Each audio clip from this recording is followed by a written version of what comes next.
날씨가 따뜻해졌죠? 날씨도 따뜻하고 미세먼지도 심각한 것이 완연한 봄입니다. 우리 청소년부 친구들은 대부분 이제 개학하고 한 달 정도 되어가는 시기일 거예요. 대학에 들어가는 홍준이나 이 자리에 없는 다른 우리 청, 청년부 친구들의 경우에는 개강한 지 한 달 되어가는 시간이라고 할 수 있겠죠? 우리는 보통 이렇게 새로운 학기가 시작될 때 어떤 다짐을 하곤 합니다. 이번 학기에는 어떻게 지내야지. 꼭 인제 학교를 가지 않는다 하더라도 또 지금 2023 년에 살고 있지 않죠. 2025 년인데 아 한 해가 시작될 때 또 우리는 어떤 다짐들을 하곤 합니다. '올해는 꼭 이렇게 살아야지. 저렇게 살아야지.' 그래서 어떻게 우리 청소년부 친구들은 어떤 다짐들을 한 게 있나요? 없나요? 만약에 있다면 잘 되어 가고 있습니까? 눈으로 욕하지 마시고요. 잘 안 돼 가는 게 보통이죠. 저도 그랬어요. 2025 년이 시작될 때 여러 가지 다짐들을 합니다. 이런 다짐들은 우리의 의지가 사실 사람의 의지가 한계가 있잖아요. 그러니까 뭔가를 하려고 했다가 잘 못해요. 그리고 또 다시 한번 마음을 먹는 거예요. 그리고 또 하다가 또 안 되면 나중에 또다시 마음을 먹게 됩니다. 이런 것들을 반복하는 것이 우리의 사람의 삶은 아닌가 싶습니다. 신앙생활에도 이러한 부분들이 있죠. 신앙생활에 있어서도 우리가 어쩌면 날마다, 어쩌면 달마다, 어쩌면 해마다 어떤 다짐들을 합니다. 특별히 우리 청소년부 친구들은 수련회가 있으니까 수련회를 다녀오면 보통 다짐을 하죠. 내가 이제부터는 매일 성경을 몇 장씩 읽을 거야. 혹은 내가 하루에 적어도 얼마큼씩은 기도를 할 거야. 역시 다시 물으면 또 눈을 욕하겠죠? 잘하고 계신지 잘 모르겠습니다.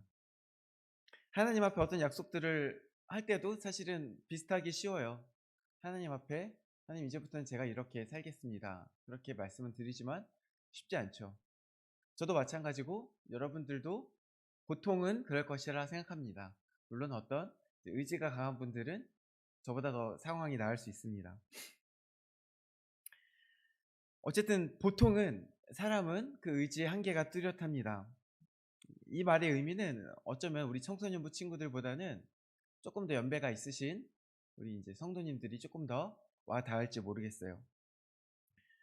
지금 이제 이 설교의 시작을 단순히 마음 먹은 것을 이루지 못하는 것 정도의 이야기로 시작하지만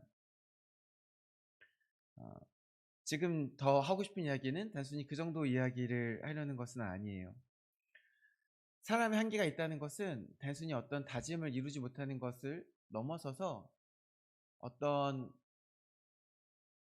죄에 자꾸만 빠지게 되는 죄성이 있다는 것까지도 포함합니다. 우리가 자꾸 반복해서 빠지는 죄들이 있어요. 특히 인생을 조금 더 살면서 느끼게 되겠지만 사람들마다 좀 연약한 부분이 있기 마련입니다.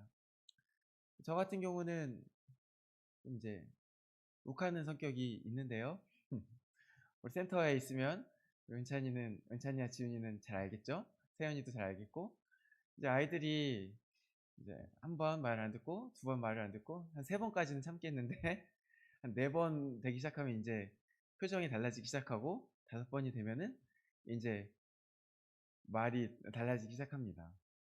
그러면서 나중에는 돌이켜서 '하나님 제가 또 아이들에게 짜증을 부리고 사랑하지 못했군요.' 뭐 이런 것들도 있고요. 집에서 아내랑 같이 지내다 보면은 그것보다 더 심하게 싸우는 경우들도 물론 있습니다. 사람마다 약한 부분이 있어요. 그래서 약한 부분에서 자꾸 넘어지게 됩니다. 궁지에 몰렸을 때 더더욱 그렇죠. 어떤 사람은 궁지에 몰렸을 때 나도 모르게 핑계를 대거나 거짓말을 하거나 심지어는 다른 사람을 어 인제 끌어들여서 다른 사람 탓을 하기도 합니다. 사람이 자신의 모습들을 그렇게 계속 보게 될 때 그런 생각이 듭니다. 이래서 성경이 말씀하길 "모든 사람이 하나님의 영광에 이르지 못하였다라고 말씀하셨구나. 만물보다 심히 부패한 것이 사람의 마음이라고 한 것은 이런 것을 보고 말씀하신 것이구나. 우리 마음속에 자꾸 죄악이 떠오를 때, 그리고 그것들이 내 밖으로 튀어나올 때 그런 것들을 경험하게 됩니다. 사람의 한계가 있다는 것입니다. 심지어 이 악한 것은 반복되는 경우가 대부분입니다. 우리가 어떤 은혜 가운데 내가 이제 이런 것은 하나님 제가 이것을 회개합니다, 이렇게 기도하며 나아갈 수 있어요. 근데 또 다시 같은 상황이 반복됐을 때 다시 똑같은 죄를 짓는 내 모습을 보게 될 때가 참 많습니다.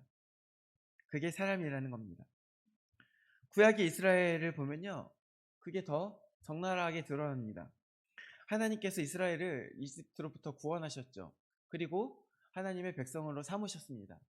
하나님 백성으로 삼았다는 것은 이제 세상 사람들이 가지고 있는 법과는 다른 하나님 나라의 법을 가지고 살라는 뜻입니다.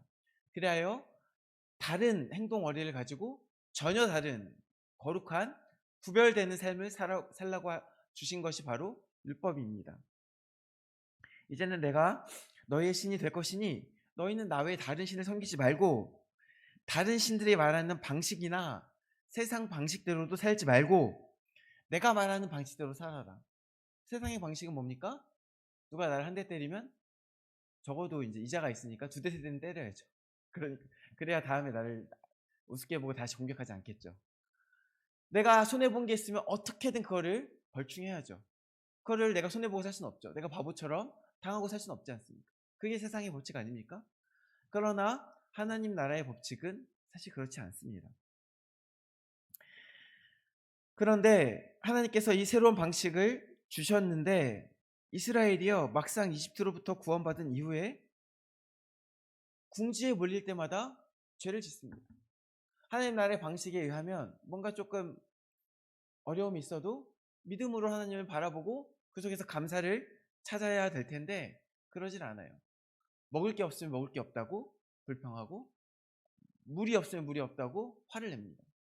저 뒤에 이집트 군대가 쫓아오면 바로 얼마 전에 자신을 구원하였던 하나님을 믿어야 되는데 믿지 않고 이제 다시 앓는 소리를 냅니다.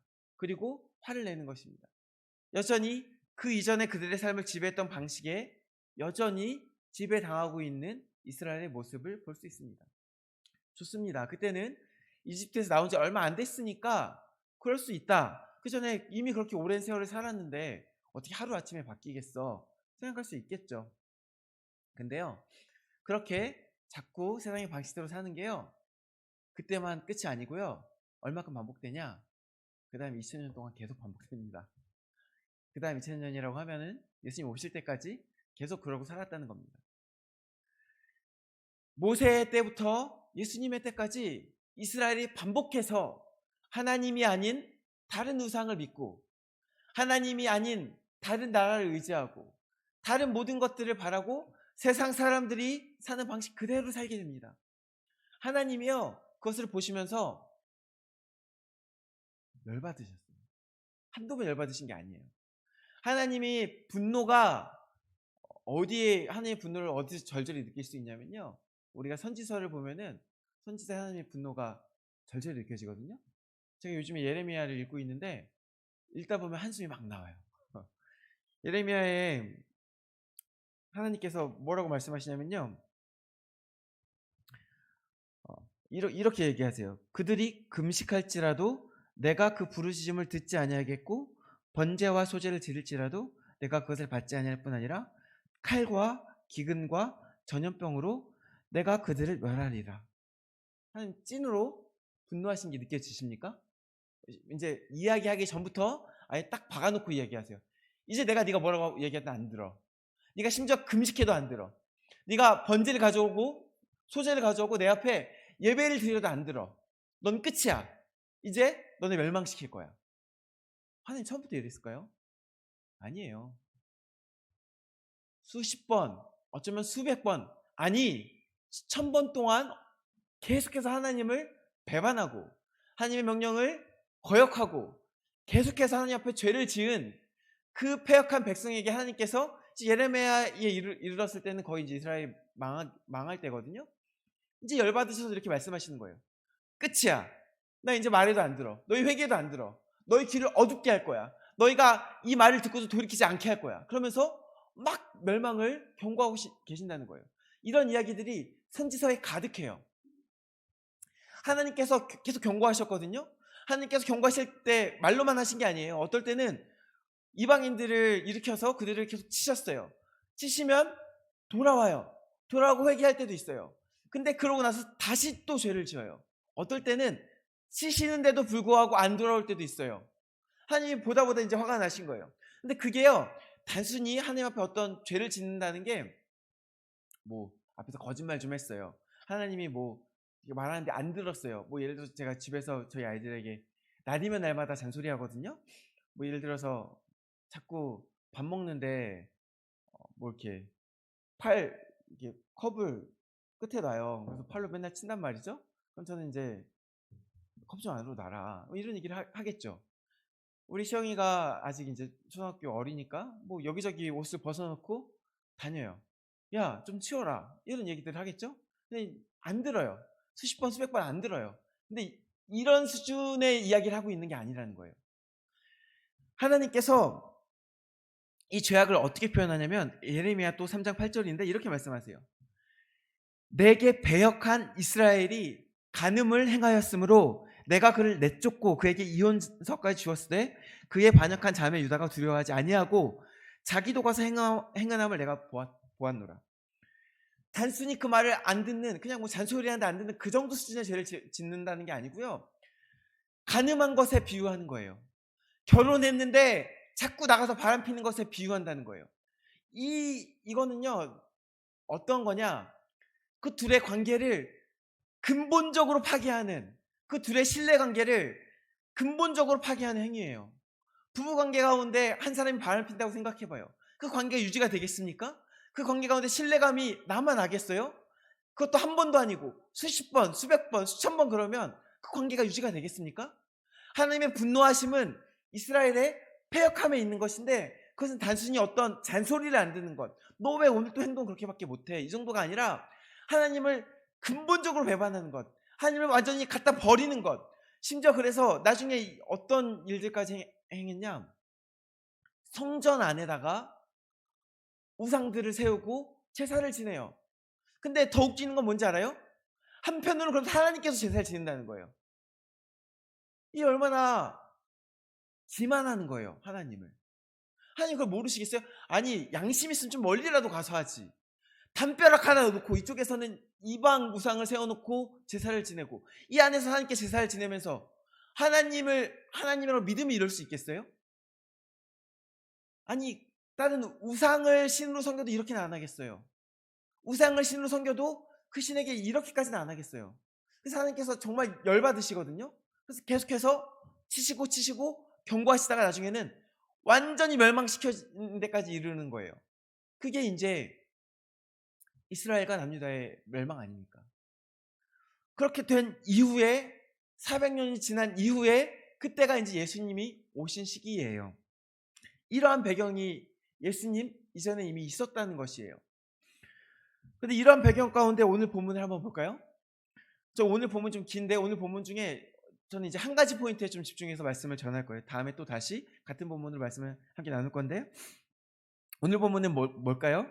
예수님의 십자가 죽음 장면이에요. 근데 이 십자가 죽음 장면이 다른 복음서와 조금 다르게 세세하게 기록된 것이 있어요. 그것은 아마도 다른 제자들은 다 도망했는데 아마도 지금 이 요한복음을 기록한 사도 요한만이 남아서 세세하게 그것들을 보았기 때문에 그것들을 좀 더 세세하게 기록한 것 같기도 해요. 예수님께서 죽으셨어요. 어떻게 죽었냐? 결국 이스라엘이요, 이 유대인들이 우리에게 왕이 없다, 지난번에 함께 나누었죠. 오늘 보면 바로 앞에 우리에게는 가이사에게는 왕이 없습니다 이렇게 외치고, 이 외침을 통해서 자신에게 오시는 왕인 예수님도 부정하고, 모세 때부터 그들의 하나님이 되신 저 하나님까지도 한꺼번에 부정한 거예요. 우리에게 왕이 없다며, 가이사 외에는 왕이 없다며, 그럼 하나님은 뭐예요? 우리 왕이 아니라는 거죠.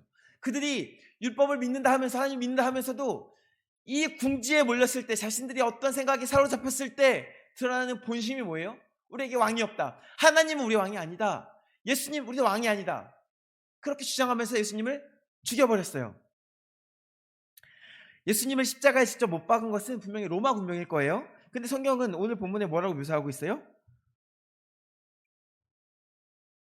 16절 오늘 보면 바로 앞부분인데 이에 예수를 십자가에 못 박도록 그들에게 넘겨주니라 이렇게 나와 있어요. 여기서 나오는 그들은요, 문맥상 누구냐? 유대인들 혹은 대제사장들이에요. 왜냐하면 바로 앞에 있는 15절에 나오는 그들이라는 거는 이제 결국은 누군가를 지칭하는 건데, 앞에 나온 누군가를 지칭하잖아요, 보통. 그게 이제 우리가 배우는 어떤 언어잖아요. 그 앞에 나오는 그들이 지칭할 수 있는 것은 유대인들과 대제사장들밖에 없어요. 그러면 지금 누구에게 내어줬다는 거예요? 유대인들과 대제사장들에게 내어줬다는 거예요. 일부러 모호하게 요한복음을 쓴 것 같아요. 그래서 그 다음에 보면은 또 그들이 예수를 맡음이라고 나와요. 야, 이거는 사실은 십자가 못 박은 거는 분명히 로마 군병이 맞을 거예요. 근데 그 다음에 나오는 묘사는 마치 유대인들이 직접 예수를 못 박은 것처럼 그렇게 묘사하고 있다는 거예요. 뭘 강조하는 거예요? 예수를 죽인 것이 유대인입니다. 예수님을 십자가에 못 박은 것이 다름이 아니라 유대인이다. 그래서 사도행전에도 보면요, 베드로가 나중에 복음을 전하는데 뭐라고 얘기를 하냐? 고넬료의 집에서 복음을 전할 때 유대인들이 예수를 나무에 매달았다라고 표현해요. 유대인들이 예수님을 죽인 거예요. 우리에게 왕이 없다 그러고서 그들의 왕이신 예수님을 직접 그들의 손으로 죽인 거예요. 그게 오늘 본문이에요. 그렇게 왕을 부정하고 있는 상황, 이 2000년의 맥락 다음에 내 아들은 존중하겠지라고 보낸 그 아들까지도 잡아 죽인 이 상황에서 여러분이 그 예수님이었으면 어땠을 것 같아요? 이게 한두 번 부정한 게 아니고 수도 없이 예수님을 부정하고 하나님을 부정한 이들이, 그 2000년의 역사 동안 그렇게 예수님을 부정한 이들이, 하나님을 부정한 이들이 이제 심지어 예수님을 죽이겠다고, 직접 죽이겠다고 이렇게 나서는 그 순간, 제가 예수님이라면 그 자리에 있었으면 저 너무 열받았을 것 같은데요. 제가 이제 십자가에 매달리다 말고 나 안 해 그러고서 다 때려치고 내려와서 너 일로 와봐 그럴 것 같은데요. 너 대제사장, 너부터 일로 와봐. 너 대제사장 맞아? 너 지금 너 왕이 없다고? 그래서 이제 막 욕설을 내뱉을 것 같은데, 저 같으면. 지금 이 상황을 생각해 보십시오. 얼마나 예수님께서 화가 날 수밖에 없는 상황입니까? 그런데요, 오늘 본문이 좀 긴데요, 오늘 본문 가운데 드러나는 특징 중에 하나가 뭔지 아세요? 제가 몇 개 읽어볼게요. 24절을 한번 읽어볼게요. 군인들이 서로 말하되 이것을 찢지 말고 누가 왔나 제비뽑자 하니 이는 성경에 그들이 내 옷을 나누고 내 옷을 제비뽑나이다 한 것을 응하게 하려 함이로라. 군인들은 이런 일을 하고, 이런 말씀이 있어요. 또 28절에 뭐라고 돼 있냐? 그 후에 예수께서 모든 일이 이미 이루어진 줄 아시고 성경을 응하게 하려 하사 이르시되 내가 목마르다 하시니. 또 36절 37절이에요. 이 일이 일어난 것은 그 뼈가 하나도 꺾이지 아니하리라 한 성경을 응하게 하려 함이라. 또 다른 성경에 그들이 그 찌른 자를 보리라 하였느니라. 이 긴 본문 가운데 뭐가 반복돼요? 성경이 응하게 하려 합니다. 여기서 성경은 뭐예요? 이때는 이미 복음서 없었거든요. 예수님 돌아가실 때 복음서 없었고 신약은 다 없었어요. 성경 여기서 뭐겠어요? 구약 성경이죠. 구약 성경은 근데 누구를, 지금은 우리 모두를 위해서 구약 성경이 있지만 그때는 이 구약 성경이 누구를 위해 있었겠어요? 유대인들이죠. 유대인들에게 주신 말씀이 구약 성경이에요. 자, 생각해 보세요. 이 지금 상황 가운데 유대인들을 위한 성경, 유대인들을 위해 주신 말씀이 응하는 것을 최소한 3번 이상 반복하세요. 이거 무슨 뜻이에요? 너희 유대인들아 듣고 믿으라 아니에요? 이 성경이 응하게 하는 것은 유대인들이 그것을 보고 그리스도구나, 그리스도가 맞았구나, 이제라도 믿고 돌이켜 예수님을 영접하라고 손 내미는 거 아니에요? 아니 지금 2000년 동안 예수님을, 하나님을 부정하고 이 마지막으로 하나님의 아들 예수조차 그 앞에 두고 부정하고 죽여버리고 우리가 왕이 없다고 주장하는 그들 앞에서 아니 저 같으면 이제 내려와서 바로 심판주 모드로 바뀌어서 다 심판했을 텐데 그러지 아니하고 그 속에서 얌전히 그 죽음을 받아들이시고 그 이후에는 또 이 말씀이 이게 요한복음 하나님의 말씀이잖아요. 이거 하나님이 기록하신 거잖아요. 하나님이 굳이 이것을 기록하신 것은 이것을 이루신 것과 또 그것을 굳이 기록하신 것은 그럼에도 불구하고 유대인들에게 손 내미는 거라는 거예요. 이 말이 됩니까? 유대인들이 하나님한테 배반한 게 어떤 의미라고요? 바람핀 거랑 똑같은 거라고요. 한 번, 두 번도 아니고 수백, 수천 번이나 바람피고 버리고 돌아왔다가 다시 집 나가고 그 짓을 2000년 동안 반복하고 심지어 적반하장으로 이제 예수님을 죽여버리기까지 했는데 그럼에도 불구하고 하나님은 손 내미신다는 거예요. 2000년 동안 손 내미신 것으로 모자라 그 이후에도 여전히 자신을 죽이는 그 유대인들에게 자신의 손을 내미신다는 거예요. 내가 그리스도가 맞잖아. 돌아와라.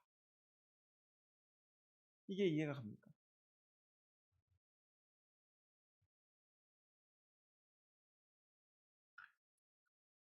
사랑하는 성도 여러분, 그리고 특별히 사랑하는 우리 청소년부 친구들, 이 하나님의 사랑이 느껴지십니까? 하나님의 사랑은 사실 우리가 다 알 수는 없어요. 우리가 다 알기엔 너무 크죠. 근데 오늘 함께 나눴으면 하는 것은 하나님이 여전히 우리에게 손 내미신다는 걸 알았으면 좋겠어요. 우리가 앞으로 살면 이제 특히 우리 청소년부 친구들은 앞으로 살면서 좀 더 찐 자신의 모습을 보게 될 거예요, 앞으로. 아직은 사람이 이제 힘들어야 찐 모습이 나오거든요. 근데 이제 집에 있으면 사실은 여러 가지 어려운 일과 힘든 일이 있어도 적어도 밥 굶진 않잖아요. 잘 곳 있잖아요. 사랑해주는 부모가 항상 있잖아요. 할머니, 할아버지 계시잖아요. 우리를 손 내밀어 주신 분들 계시잖아요. 근데 이제 점점 밖에 나가서 아무도 그런 나를 사랑해주는 사람이 없는 환경에 내던져졌을 때 점점 여러 가지 어려움에 처하게 됐을 때 내 속에서 나도 몰랐던 여러 가지 악한 것들이 튀어나온 것들을 보게 됩니다. 근데 신앙생활을 하다 보면요, 내가 그것들을 회개했는데 또 나와요, 또 나와요, 또 나와요. 그럼 어느 순간 내가 나한테 지긋지긋해져요. 아, 나 왜 이거밖에 안 되지? 아, 그러면 어떻게 되냐? 저는 이제 목사니까 내 주제에 무슨 사역은 사역이야 이런 말이 나오게 되겠죠? 근데 성도들도 마찬가지예요. 내 주제에 성도는 무슨 성도야? 내 주제에 하나님을 믿긴 뭘 믿어? 앞에서 특히 찬양 인도하는 이제 친구들이 그런 걸 많이 봤는데 찬양 인도하고 찬양팀이 서잖아요. 그 앞에서 찬양하는 시간에 은혜가 충만해요. 충만한 하나님을 경험하면서 내 삶은 완전 동떨어진 삶을 경험해요. 그럼 이제 나중에 약간 그 괴리감 때문에 많이 어려워질 수 있어요. 그때 이 하나님을 기억했으면 좋겠어요. 그럼에도 불구하고 하나님은 원래 우리가 죄인일 때 손 내밀어 주셨고 넘어지고 또 넘어져도 다시 손 내밀어 주시는 그 하나님을 기억했으면 좋겠어요. 그 하나님을 이용하라는 게 아니에요. 하나님 결코 만홀히 여김 당하실 분이 아니에요. 하나님을 맨날 용서하시네 내 맘대로 하고 또 회개하면 됐지. 하나님 아세요. 결코 그렇게 하라는 거 아니에요. 그러나 내가 열심히 살아보려고 했지만 또 넘어질 때, 내가 죄를 안 지어보려고 했지만 또 죄를 지을 때, 내가 도저히 내 힘으로 어떻게 할 수 없는 내 삶의 내 악한 모습들을 발견했을 때, 그럼에도 불구하고 우리를 사랑하시는 하나님을 기억하시라는 거예요. 그것을 다시 바라볼 때 우리가 일어날 수 있어요. 스스로의 힘으로 일어나고 스스로의 의지로 일어나는 것이 아니라 내가 이거밖에 안 됐지만 하나님은 나를 사랑하시지. 그것을 일어났을 때 내 삶이 한 걸음씩 앞으로 가는 거예요. 그렇게 하고 내 삶을 한꺼번에 돌아봤을 때 10년 전으로 보았을 때 매일 똑같은 죄를 반복하는 것 같았지만 하나님의 은혜 안에서 내가 다시 일어나고 다시 일어나는 것을 경험했을 때 10년 전을 보니까 그래도 한 2걸음 정도는 왔구나. 내가 전이랑 똑같진 않구나. 하나님의 은혜 안에서 앞으로 나아가고 있구나. 그것들을 보게 될 것이라는 거예요. 사랑하는 성도 여러분, 사랑하는 청소년부 여러분, 신앙생활이라는 것은 그런 거예요. 내 의지와 내 힘으로 앞으로 나아가는 게 아니고요. 나를 일으켜 세워주시는 그 손에 힘입어 어떻게 그냥 가는 거예요. 바라기는 우리의 신앙생활 가운데 그것들을, 하나님의 사랑을 잊지 마시고 날마다 그 사랑을 되새기는 저와 여러분 되시기를 간절히 소원합니다. 기도하시겠습니다. 참 좋으신 하나님, 우리에게 손 내밀어 주시고 다시 손 내밀어 주시고 다시 용서하시고 다시 내가 너를 사랑한다 말씀하시는 그 하나님의 사랑을 우리가 감사함으로 알기 원합니다. 주님, 우리의 삶 가운데 날마다 그 은혜 가운데 거하는 복을 내려 주시옵소서. 감사드리며 예수 그리스도 이름으로 기도드립니다. 아멘.